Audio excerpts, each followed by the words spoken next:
Hi, and welcome to Stamp with Ginny. Today I'm going to share with you this quick and easy card using our Let's Go Fishing Designer Series paper.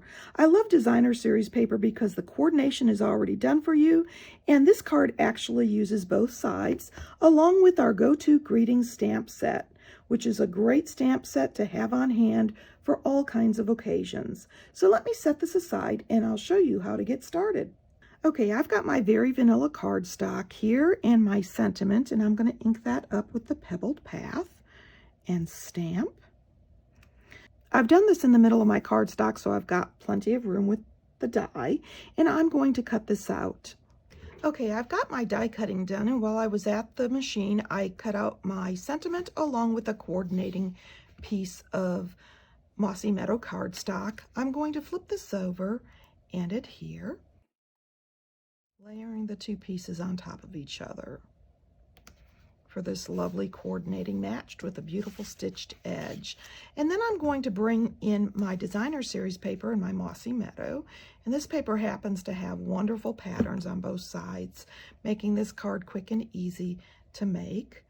I love the way our Designer Series paper coordinate. There we go.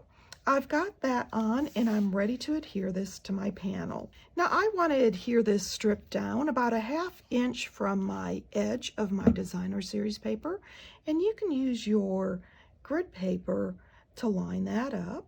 I'm happy with that there, and I like to do this first so that if I need to, I can trim off any excess if I didn't cut it quite right. Next, I'm going to add this to my card front. There we go.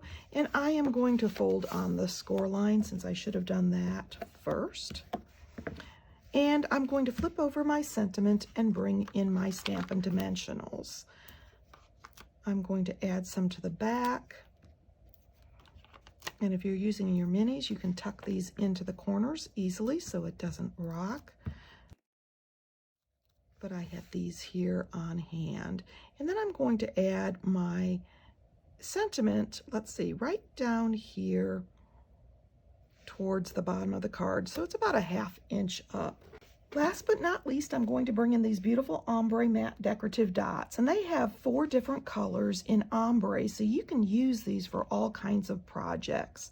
And today I'm going to be bringing in the Old Olive, and I'm simply going to pick up my lighter Old Olive and pop it right here on each edge, whoops, of my sentiment, just like little pins.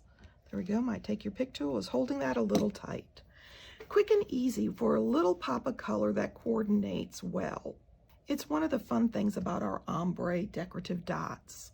And of course, our beautiful Designer Series paper will work with the beautiful Go-To Greetings, which has a combination of sentiments in different fonts and sizes, perfect for this kind of project.